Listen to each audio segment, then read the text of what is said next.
ओम शांति। आज 5 अगस्त 2025 बाबा के महावाक्य हैं। मीठे बच्चे, बाप आए हैं इस वैश्यालय को शिवालय बनाने। तुम्हारा कर्तव्य है वैश्याओं को भी ईश्वरीय संदेश दे, उनका भी कल्याण करना। प्रश्न है, कौन से बच्चे अपना बहुत बड़ा नुकसान करते हैं? उत्तर है, जो किसी भी कारण से मुरली यानी पढ़ाई मिस करते हैं, वह अपना बहुत बड़ा नुकसान करते हैं। कई बच्चे तो आपस में रूठ जाने के कारण क्लास में ही नहीं आते, कोई न कोई बहाना बनाकर घर में ही सो जाते हैं। इससे वे अपना ही नुकसान करते हैं, क्योंकि बाबा तो रोज कोई न कोई नई युक्तियां बताते रहते हैं। सुनेंगे ही नहीं तो अमल में कैसे लाएंगे? ओम शांति।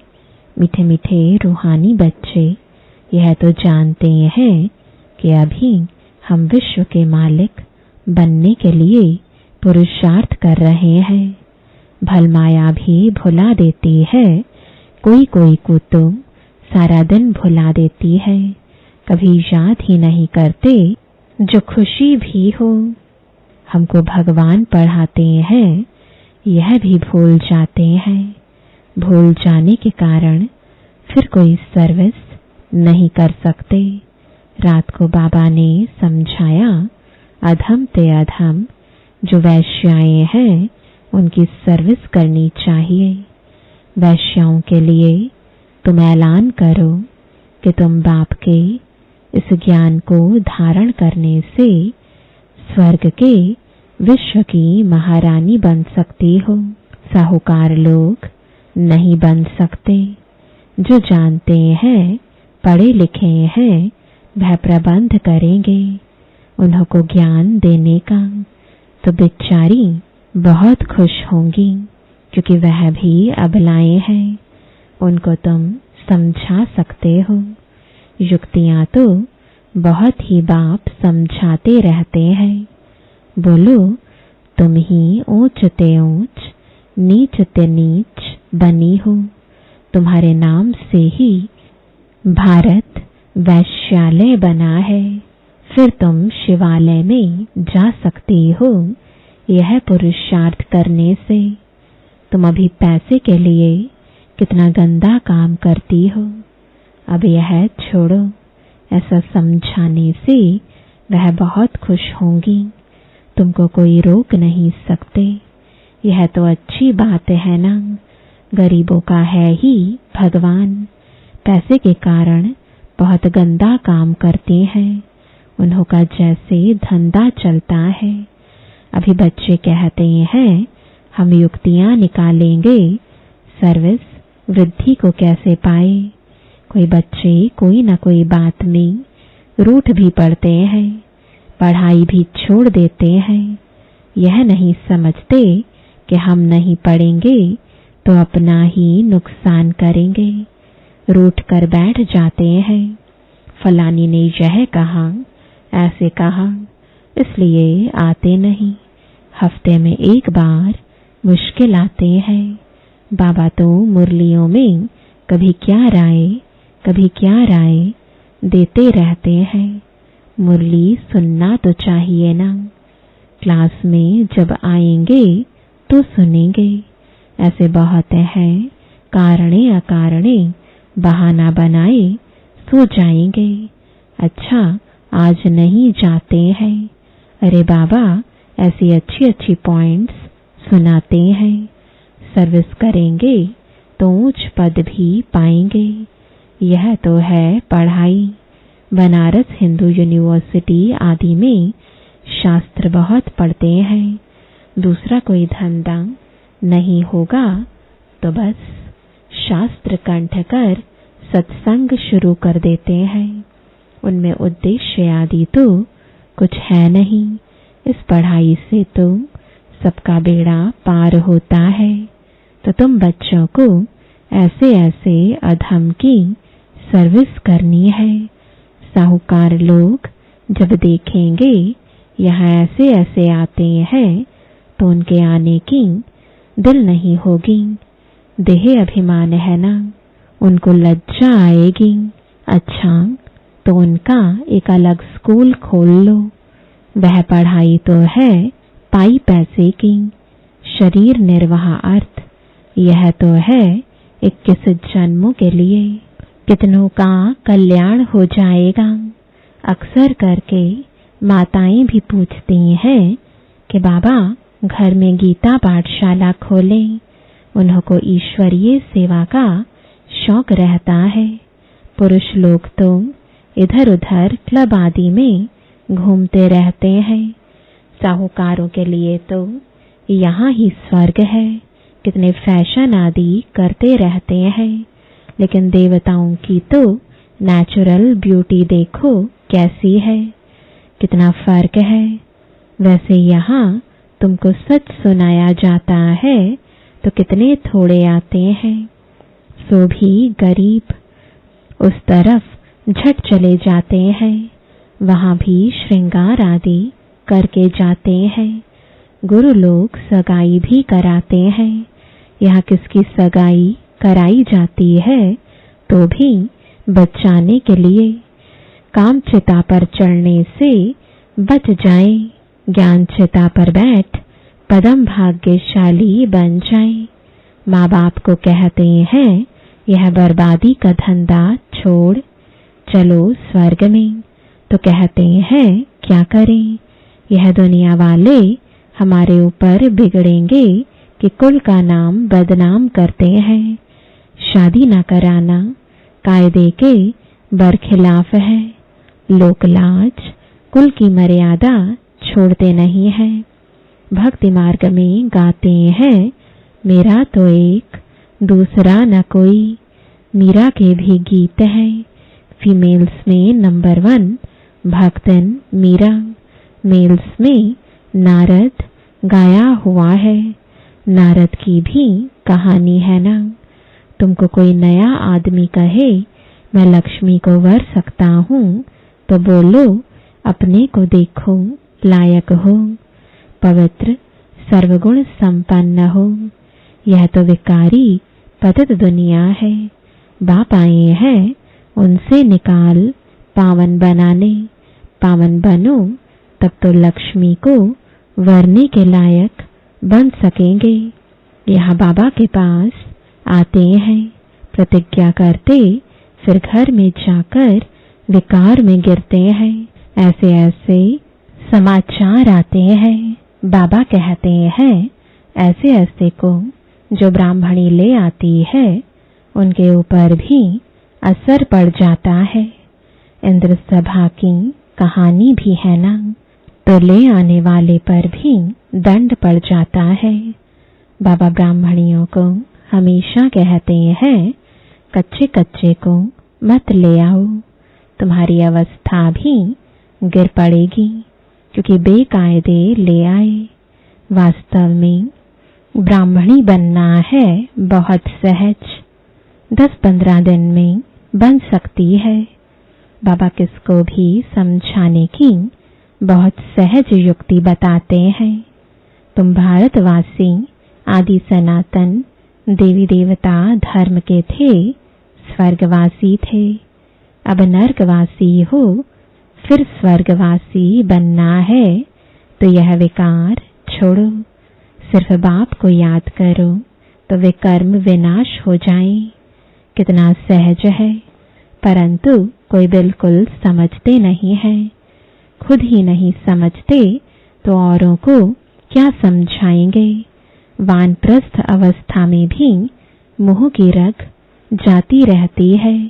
आजकल वानप्रस्थ अवस्था में इतने नहीं जाते हैं, तमु प्रधान है ना, यहाँ ही फंसे रहते हैं। आगे वानप्रस्थियों के बड़े बड़े आश्रम थे, आजकल इतने नहीं है। 80-90 के हो जाते तो भी घर को नहीं छोड़ते, समझते ही नहीं कि वाणी से परे जाना है। अब ईश्वर को याद करना है। भगवान कौन है यह सब नहीं जानते, सर्वव्यापी कह देते तो याद किसको करें।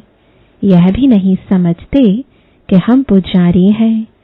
बाप तो तुमको पुजारी से पूज्य बनाते हैं, सो भी 21 जन्मों के लिए। इसके लिए पुरुषार्थ तो करना पड़ेगा।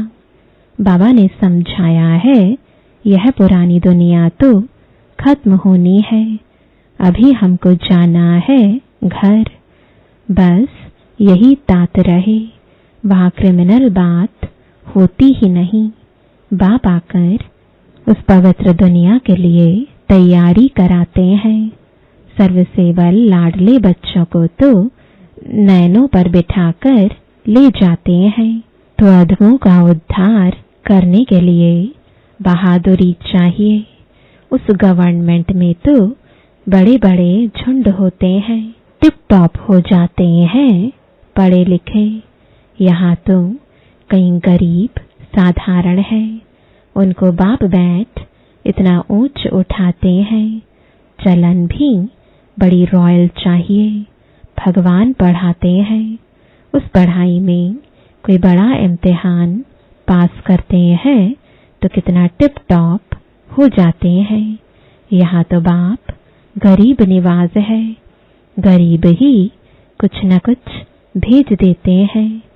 1-2 रुपए का भी मनी ऑर्डर भेज देते हैं। बाप कहते हैं तुम तो महान भाग्यशाली हो, रिटर्न में बहुत मिल जाता है। यह भी कोई नई बात नहीं, साक्षी हो ड्रामा देखते हैं।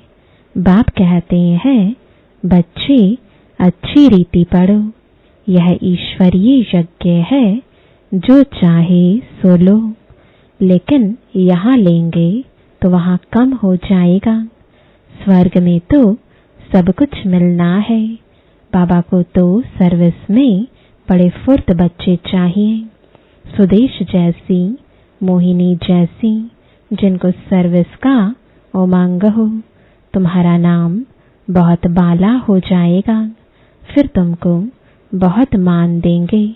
बाबा सब डायरेक्शन देते रहते हैं।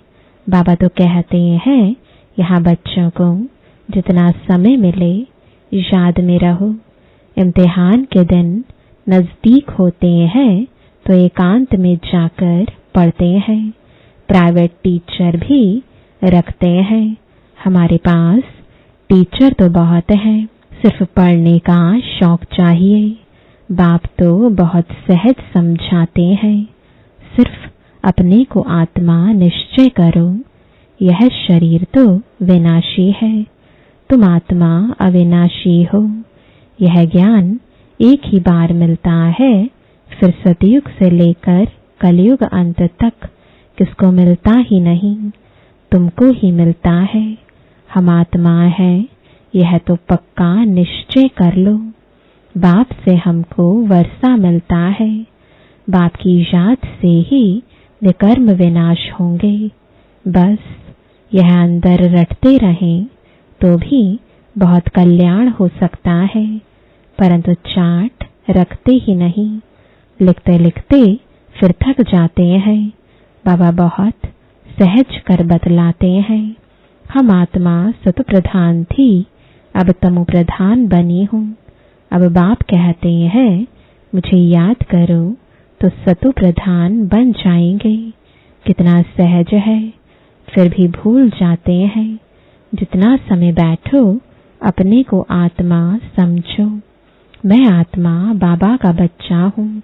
बाप को याद करने से स्वर्ग की बादशाही मिलेगी। बाप को याद करने से आधा कल्प के पाप भस्म हो जाएंगे। कितना सहज युक्ति बतलाते हैं, सब बच्चे सुन रहे हैं। यह बाबा खुद भी प्रैक्टिस करते हैं, तब तो सिखाते हैं ना। मैं बाबा का रथ हूँ, बाबा मुझे खिलाते हैं। तुम बच्चे भी ऐसे समझो। शिव बाबा को याद करते रहो तो कितना फायदा हो जाए, परंतु भूल जाते हैं। बहुत सहज है, धंधे में कोई ग्राहक नहीं है तो याद में बैठ जाओ, मैं आत्मा हूँ, बाबा को याद करना है। बीमारी में भी याद कर सकते हो, बांधेली हो तो वहां बैठ तुम याद करती रहो तो 10-20 वर्ष वालों से भी उच्च पद पा सकते हो। अच्छा, मीठे मीठे सिकिलदे बच्चों प्रति माता पिता बाप दादा का याद प्यार और गुड मॉर्निंग। रूहानी बाप की रूहानी बच्चों को नमस्ते, रूहानी बच्चों की रूहानी बाप दादा को गुड मॉर्निंग और नमस्ते। धारणा के लिए मुख्य सार है, पहला, सर्विस में बहुत बहुत फुर्त बनना है। जितना समय मिले एकांत में बैठ बाप को याद करना है। पढ़ाई का शौक रखना है, पढ़ाई से रूठना नहीं है। दूसरा, अपनी चलन बहुत बहुत रॉयल रखनी है। बस अब घर जाना है, पुरानी दुनिया खत्म होनी है, इसलिए मोह की रगें तोड़ देनी है। वानप्रस्थ यानी वाणी से परे अवस्था में रहने का अभ्यास करना है। अधमों का भी उद्धार करने की सेवा करनी है। वरदान है, श्रेष्ठ वृत्ति द्वारा वृत्तियों का परिवर्तन करने वाले सदा सिद्धि स्वरूप भव। सिद्धि स्वरूप बनने के लिए वृत्ति द्वारा वृत्तियों को, संकल्प द्वारा संकल्पों को परिवर्तन करने का कार्य करो, इसके रिसर्च करो। जब इस सेवा में बिजी हो जाएंगे तो यह सूक्ष्म सेवा स्वतः कई कमजोरियों से पार कर देगी। अभी इसका प्लान बनाओ तो जिज्ञासु भी ज्यादा बढ़ेंगे, मदोगरी भी बहुत बढ़ेगी, मकान भी मिल जाएंगे, सब सिद्धियां सहज हो जाएंगी। यह विधि सिद्धि स्वरूप बना देगी। स्लोगन है, समय को सफल करते रहो तो समय के धोखे से बच जाएंगे। आज का अव्यक्त इशारा, सहज योगी बनना है तो परमात्मा प्यार के अनुभवी बनो।